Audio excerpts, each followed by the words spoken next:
하나님께 영광의 박수 올려드립니다. 감사합니다. 할렐루야. 행복하십시오. 성령 충만하십시오.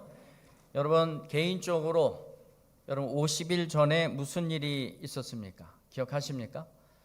또 여러분 주변에 50일 전에 여러분 주변에 일어났었던 일 혹시 기억하십니까? 4월 초쯤 되는데요. 여러분 다시 한번 또 질문을 드려봅니다. 50일 전 내 모습과 지금의 내 모습 어떤 변화가 있습니까? 제가 좀 체중이 늘었어요. 뭐 이런 거 말고 50일 전 나와 지금의 나 어떤 변화가 있습니까? 우리가 주보에 보면 항상 타이틀이 나가는데 교회력에 따라서 그 타이틀을 기록해 놓습니다. 우리 지난주 주보에는 부활절 후 7번째 주일 그렇게 기록되어 있고, 또 이번 주는 여러분 보시면 성령 강림 주일. 지난주가 부활절 후 7째 주일이면 이번 주는 몇 번째 주일일까요? 숫자 모르세요? 7 다음에 8입니다. 부활절 후 8번째 주일로 접어들어가면서 동시에 성령 강림 주일입니다. 이스라엘의 절기 중에 유월절이 있습니다. 유월절 다음 날이 초실절인데요. 초실절부터 7주 후가 오순절입니다. 그러니까 7주 후면은 77이 49 다음에 그 다음 날이 50일째 되는 날. 그래서 순이 열이잖아요. 5번에 열을 곱하면은 50일 되는 겁니다. 그래서 이스라엘 원력으로 오순절이 엊그제 금요일이었고요. 우리는 이제 주일 단위로 이렇게 지키다 보니까 우리는 성령 강림 주일을 이번 주에 지키게 되는 것입니다. 여러분 숫자 8은 이스라엘에게 있어서 그 의미는 항상 새로운 것의 시작을 의미합니다. 그래서 첫날부터 7째 날까지 하나님께서 세상을 창조하시고 쉬셨잖아요. 그 다음에 8일째 날은 처음부터 또 시작이 되는 거예요. 카운터가. 그래서 8일이라고 하는 이 숫자는 항상 새로운 시작을 의미하는 것입니다. 그리고 이게 8주차 들어갔을 때의 그 의미는 새로이 시작되는 그 새로운 시대의 그 첫 날이라고 할 수가 있습니다. 근데 그 새로운 시대를 열어가고 새로운 시작을 알리는 그때에 성령이 강림한 것입니다. 그러니까 이 성령이 강림했을 때에 새로운 시작을 알리는 성령 강림인데, 그럼 어떤 새로운 시작이냐? 우리 약간은 비관적이게도 종말의 시작이 되었어요. 성령의 강림과 동시에 종말이 시작되었다는 것입니다. 그래서 우리는 종말의 때를 지내고 있는 것입니다. 못 믿으시는 표정 같아서 제가 증거를 말씀드리겠습니다. 17절의 말씀입니다. 하나님이 말씀하시기를 말세에, 세상의 끝날 종말의 때를 의미합니다. 말세에 내 영을 모든 육체에 부어주리니, 성령을 모든 육체에게 부어준다라고 말씀하고 있습니다. 우리 이 끝날에 지금 2000여 년 전에 성령이 강림했다는 사실은 그때로부터 우리는 지금까지 종말의 시대, 종말의 때를 보내고 있다는 것을 의미합니다. 여러분 50일 전은 성경상에서 50일 전은요 예수님의 십자가 죽음과 부활 사건이 있었던 때입니다. 예수님이 십자가에서 죽으시고 그리고 3일 만에 부활하신 사건이 50일 전에 일어난 것입니다. 여러분에게 50일 전에는 무슨 일이 있었습니까? 여러분들에게 있어서 50일 전에는 어떤 때였습니까? 그때와 지금을 비교해 본다면 어떠한 변화가 있었느냐라고 하는 것입니다. 오늘 본문은요 베드로의 오순절 설교가 기록되어 있습니다. 이 오순절의 설교를 듣고 예수를 믿고 세례를 받고 거듭난 사람의 수가 3,000명이나 되었습니다.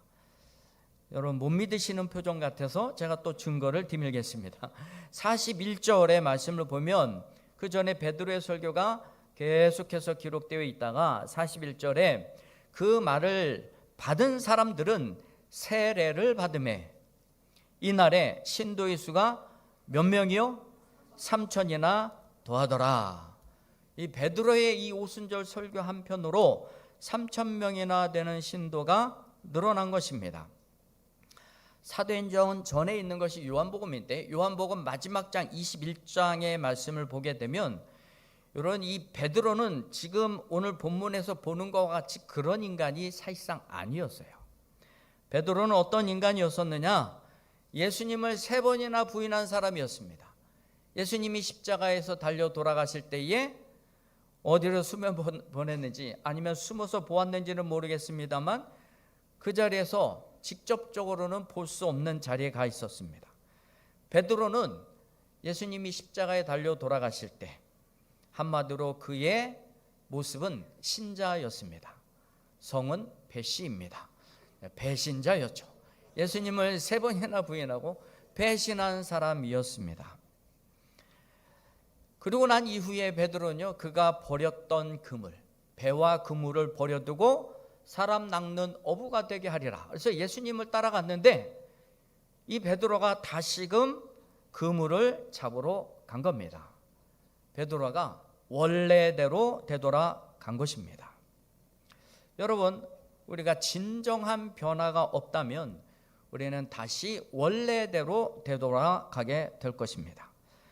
교회를 수십 년간 다녔어도 변화가 없으면 원래대로 되돌아가는 것입니다. 우리 교회도 보면 원래대로 되돌아간 사람이 한 3명 정도 있는 것 같습니다. 부활하신 예수님, 그 예수님께서 친히 원래대로 되돌아간 베드로를 찾아가셨습니다. 그 베드로를 찾아가셨을 때에 예수님께서는 친히 조반을 준비하셨어요. 밤새 그물질했는데 베드로가 물고기를 잡은 게 한 마리도 없었어요. 그러니까 예수님이 오른쪽에 그물을 내려봐라. 그러니까 그물을 탁 내렸다가 건져 올리니까 153마리가 잡혔어요. 예수님이 뭐라고 말씀하셨냐면, 얘야, 물고기 몇 마리 좀 가져오너라. 그래서 조반, 아침 식사죠. 조반을 친히 준비하시고 베드로를 회복시키시는 것이 요한복음 21장에 기록되어 있습니다. 예수님이 식사하시면서 네가 나를 사랑하느냐? 네가 나를 사랑하느냐? 너가 나를 사랑하느냐? 3번 물으셨어요. 전 먹을 때마다 취했을 거예요. 아유, 예수님 조금 이따 좀 하시지.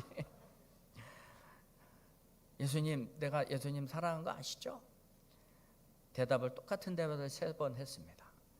예수님께서 하셨던 말씀이 네가 만약 나를 사랑한다면 내 양을 먹여라. 내 양을 먹여라. 그 자리에서 예수님을 배반했었던 베드로가 회복이 됐습니다. 가만히 보면은요, 이 세상의 역사는 언제 일어납니까? 밤에 일어나잖아요. 또 이게 백엔잎 송사라고 아내의 말을 듣고 막 이상하게 막 세상이 판도가 돌아가는 그런 세상이기도 합니다. 밤새 모의하고 밤새 모여서 또 작당을 하고, 이 세상의 역사는 밤에 이루어져요. 그런데요, 기독교의 역사는 주로 아침에 일어납니다. 베드로가 그 신앙이 회복되고 제자로서의 사명과 사도적 사명을 회복한 시간도 아침이었습니다. 예수님의 부활 사건이 언제 일어났습니까? 저녁 때 밤늦게 일어났나요? 새벽에 일어났습니다. 아침에 일어나게 된 거죠. 오순절 성령 강림도 우리는 이것이 밤에 뜨겁게 기도할 때에 한밤중에 막 내린 것 같지만 사실상 그렇지 않습니다. 성령 강림도 아침에 일어났어요. 아침에 15절의 말씀을 보면 때가 제3신이 너희 생각과 같이 이 사람들이 취한 것이 아니라. 지금 오순절 다락방에 기도하고 있었을 때에 성령이 강력하게 임했거든요. 그때 성령이 임한 증거로 그 사람들의 입에서 방언이 터지기 시작했습니다. 내가 학습하지 아니한 언어로 말하고 또 알아듣게 된 겁니다. 그래서 이 언어가 하나로 이 통일이 되어졌죠.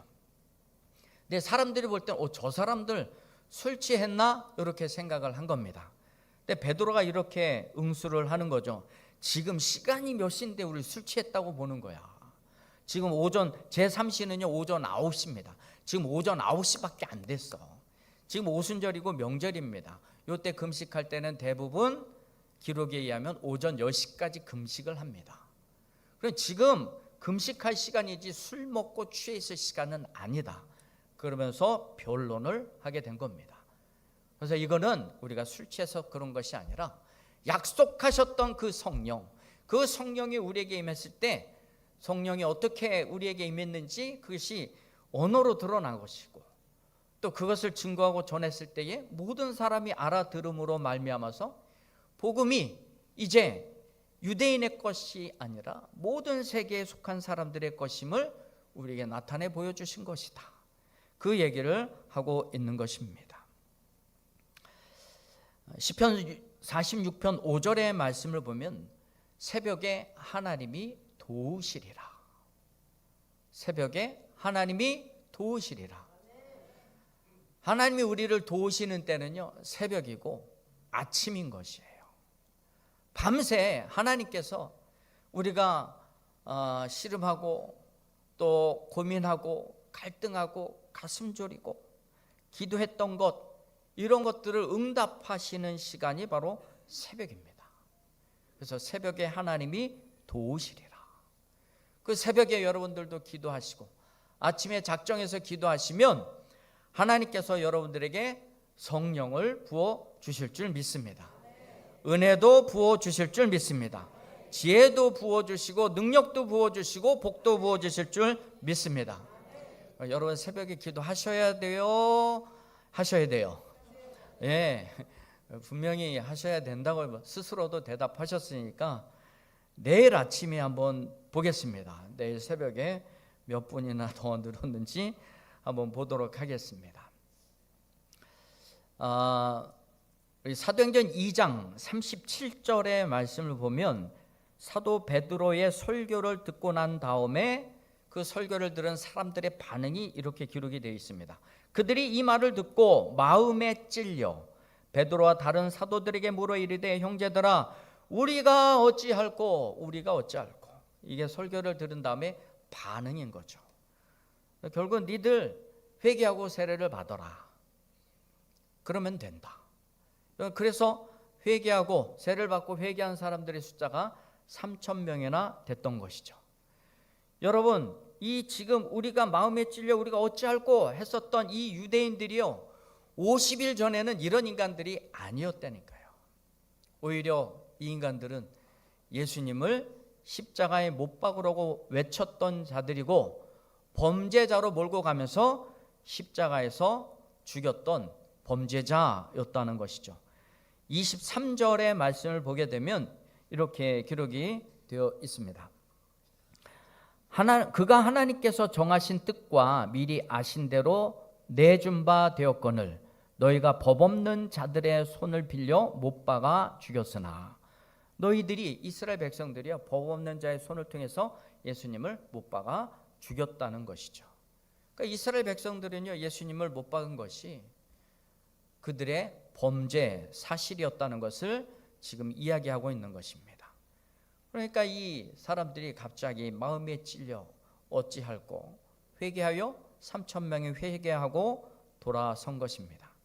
베드로도 그렇고 유대 백성들도 그렇고 50일 전에는 설교할 만한 인간도 아니었고 또 회개할 만한 인간도 아니었어요.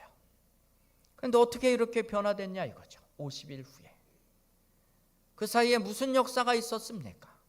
바로 성령 강림이 있었던 것이에요. 성령의 충만함이 있었다는 것입니다. 그들은 성령을 받은 거예요. 성령의 임재가 있었다는 것입니다. 성령 충만의 결과 변화된 것입니다. 여러분 성령 충만을 우리는 늘 은사 쪽으로만 그리고 열매, 능력으로만 접근을 했는데 여러분 더 고급한 목적은 무엇이냐면 성령 충만의 모든 결과의 핵심은 변화입니다. 변화되어야 되는 거예요. 성령을 통해서 우리가 변화되어야 된다는 것입니다. 변화되지 않는 사람 원래대로 되돌아간 사람, 그런 사람을 성령을 받지 못한 사람인 것입니다. 여러분들이 변화되기를 소망하신다면 성령 받으실 바랍니다. 성령 받으세요.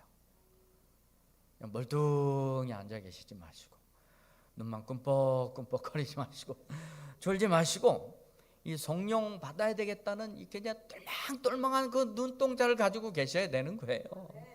그래야 성령이 임하는 것이죠.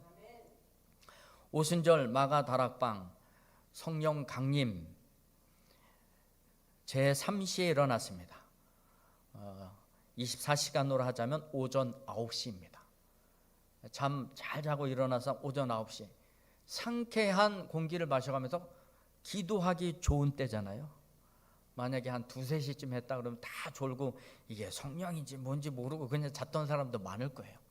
그러나 이 모든 사람에게, 120명의 모든 사람에게 성령이 임하게 되었던 것이죠.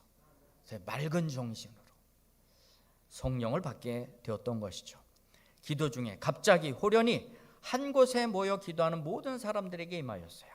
오늘 본문 말씀 1절에 보면 오순절 날이 이미 이름에 그들이 다 같이 한 곳에 모였더니 호련히 하늘로부터 급하고 강한 바람 같은 소리가 있어 그들이 앉은 온 집에 가득하며. 오순절 날이 이미 이름에, 지금은 오순절 날은 그 전날 해 질 때부터 시작이 된 겁니다. 그래서 오순절 날이 이미 이른 거예요. 그래서 지금 아침에 오전 9시에 놓고 기준을 놓고 보게 되면 그 전날 해 질 때부터 오순절이 이미 시작이 된 거고, 지금 한 곳에 또 모여서 각자 집에 가서 잠을 좀 자고 온 것 같아요. 한 곳에 모여서 기도할 때 갑자기 하늘로부터 급하고 강한 바람 같은 소리가 있어 성령이 임하게 되었던 것입니다.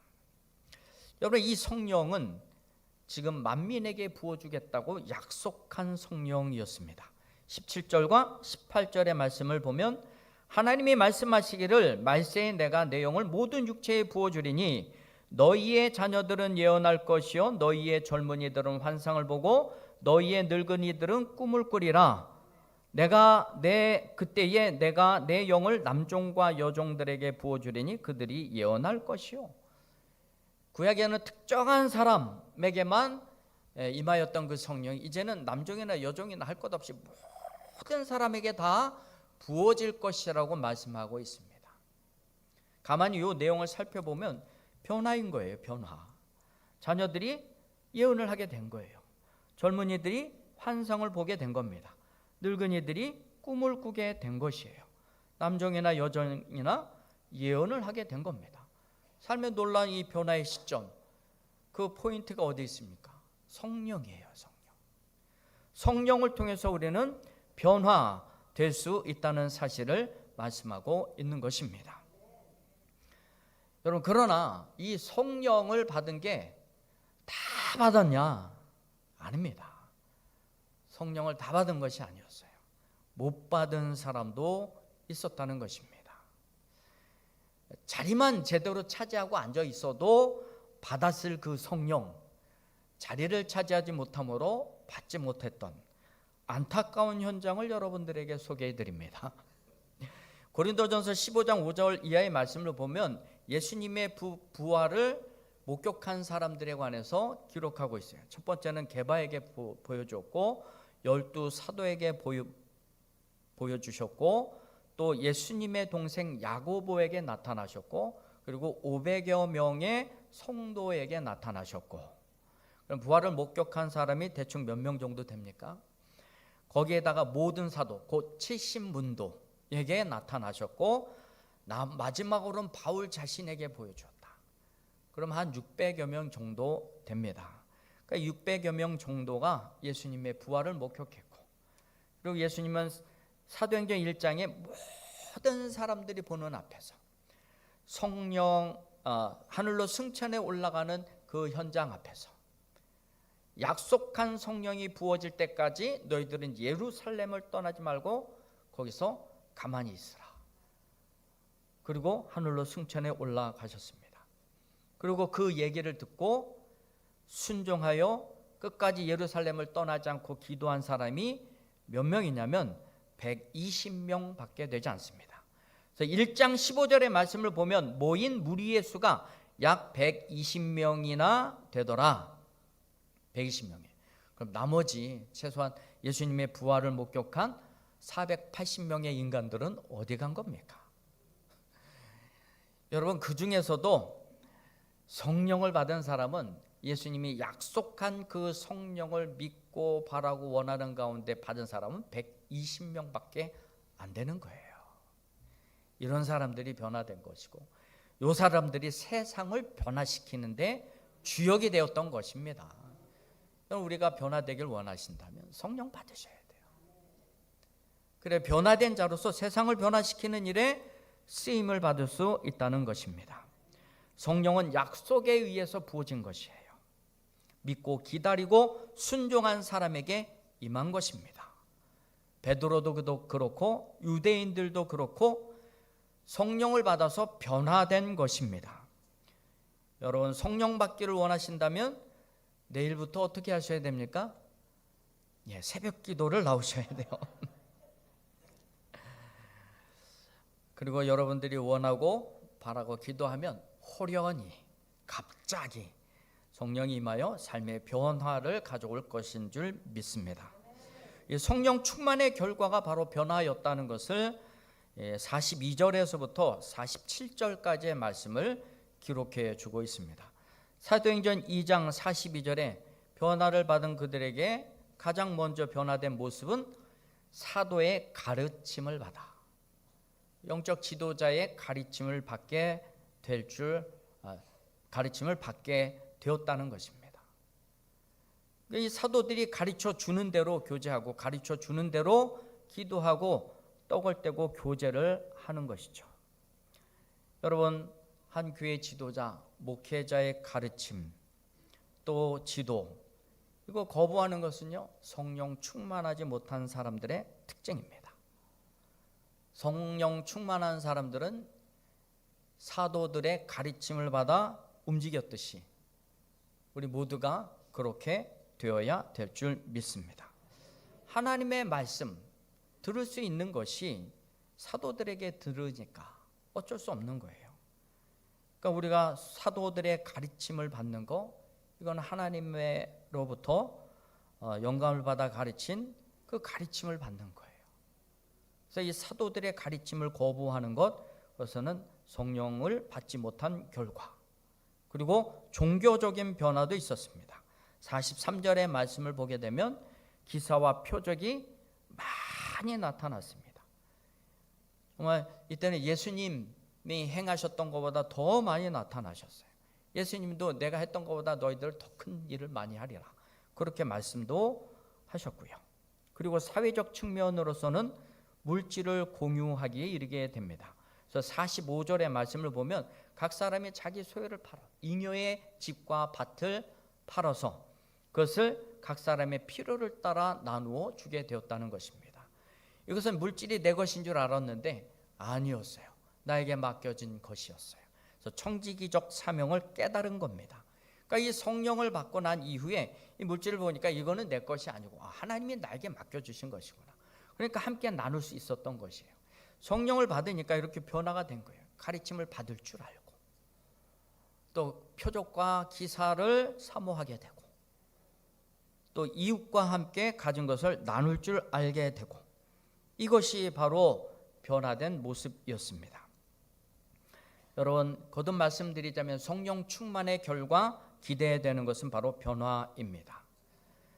성령 충만하면 가장 큰 변화가 무엇이냐면 예수를 주로 고백하는 거예요. 21절의 말씀을 보게 되면 이렇게 기록이 되어 있습니다. 누구든지 주의 이름을 부르는 자는 구원을 받으리라. 그리스도의 기본적인 고백이 뭐냐면 예수를 주로 부르는 거예요. 당시에 주라고 부를 수 있는 대상은 몇 부류가 있었어요. 노예의 입장에서 주인한테 주로 불렀고, 또 황제를 향해서 주로 부를 수 있도록 그렇게 아예 명령을 해버렸어요. 거기에 또 예수님도 주라라고 고백을 하게 됩니다. 그래서 너희 진짜 주가 누구냐? 이런 질문과 종교 재판까지 받습니다. 그때 나의 주가 바로 그리스도이십니다. 여러분, 이거는 목숨을 걸고 하는 고백인 겁니다. 맨정신으로 고백할 수가 없어요. 성령 충만함으로 고백할 수 있는 것입니다. 성령이 없으면 이 고백을 할 수 없다. 고린도전서 12장 3절의 말씀에 기록되어 있습니다. 읽어드리겠습니다. 그러므로 내가 너희에게 알리노니 하나님의 영으로 말하는 자는 누구든지 예수를 저주할 자라 하지 아니하고 또 성령으로 아니하고서는 누구든지 예수를 주시라 할 수 없느니라. 우리가 예수를 주로 고백하고 시인하고 이것은 다 성령의 역사라고 하는 것입니다. 성령이 내 안에 오셔서 변화된 첫 번째 모습은 주로 고백하지 못하고 알지 못했던 그 예수님을 내가 주로 고백하게 되는 겁니다. 성령 받지 못하고 변화받지 못하고 원래대로 살아가려는 자들에게 이런 영적인 도전이 있기를 원합니다. 어떤 영적인 도전이냐면 43절의 말씀을 보면 사람마다 두려워하는데 이렇게 시작이 됩니다. 사람마다 두려워하는데 사도들로 말미암아 기사와 표적이 많이 나타나니. 사람마다 두려워한다. 이 사람이라고 하는 단어가 원래 푸시케, 영혼으로 기록되어 있습니다. 여러분, 영혼이라고 하는 것은 영혼이 두려워한다. 영혼이 두려워한다. 이게 무슨 얘기일까요? 그러니까 영적인 두려움이 생긴 거예요. 뭐 때문에 그러냐? 기사와 표적이 많이 나타나는 것을 보고 영적인 두려움이 생긴 겁니다. 이런 거예요. 마가복음 4장 41절의 말씀을 보게 되면 그들이 심히 두려워하여 서로 말하되 그가 누구이기에 바람과 바다도 순종하는가. 예수님이 그 거센 풍랑이 일어나는 갈릴리 바다를 잠잠케 하셨어요. 조용해졌습니다. 그때 그 모습을 바라봤던 수많은 제자들과 사람들이 놀란 겁니다. 두려워진 거죠. 저가 과연 누구이기에 이 바람과 바다도 잠잠케 할 수 있겠는가. 그 예수님에 대한 이 영적인 두려움이 생긴 거예요. 이런 겁니다. 저 예수님 안 믿으면 안 되겠구나. 성령의 역사를 안 믿으면 안 되겠구나. 하나님이 계시다라고 하는 것을 안 믿으면 안 되겠구나. 이런 두려움이 있는 거예요. 이렇게 된 이상, 또 이렇게 돼가고 있는 이상 내가 돌이키지 않으면 이건 안 되겠구나. 안 그러면 내가 곧 죽겠구나. 이런 두려움이 바로 영적인 두려움이라고 하는 거예요. 분명히 하나님이 계시고 성령이 역사하시는 것을 표적과 기사로 드러내 보이고 하나님이 이끌어가고 계시다는 사실을 보여주었음에도 불구하고 아무런 반응도 하고 있지 못하면 죽은 사람이라고 하는 거예요. 그래서 우리는 이런 형상들을 바라보면서 영적인 두려움 갖고 이러면 안 되겠지. 그러면서 나도 예수 믿어야지, 나도 성령 받아야지. 이게 바로 영적인 두려움이라고 하는 것입니다. 지금 초대교회 사람들은 그 사람들이 막 회심되고 그것도 한두 사람도 아니고 한 번에 3,000명씩이나 다 예수 믿겠다고 여기저기 손들고 서로 뭐 교제하고 떡을 때 뭐 그러는데 나 혼자 이렇게 보다가 나도 예수 믿어야 되나? 나도 세례 받아야 되나? 안 받으면 큰일 날 것 같은데 이런 마음, 이게 영적인 두려움이라고 표현을 하고 있는 것이에요. 이런 질문 한 번 더 드려봅니다. 50일 전에 여러분 어떤 모습이었습니까? 지금의 여러분 어떤 모습입니까? 그동안 많이 체중 좀 불어나셨습니까? 아니면 변화가 있으십니까? 그럼 내가 나를 보고 나를 생각해 본다 할지라도 참 내가 한심스럽다 그러신 분 거수. 내가 나를 봐도 난 참 지겹다. 나는 왜 이렇게 신앙에 변화가 없을까?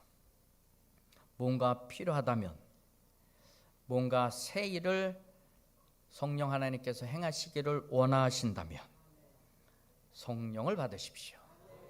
성령 충만하십시오.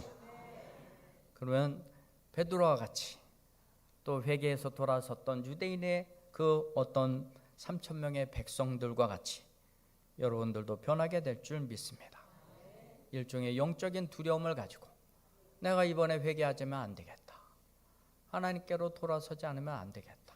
이런 영적인 두려움을 가지고 하나님 앞에 성령 충만을 간구하시고 변화되어 우리 교회가 성령으로 충만하고 새로운 시대를 이끌어갈 수 있는 주역으로 여러분 부름받고 세워질 수 있게 되기를 주의 이름으로 축원드립니다.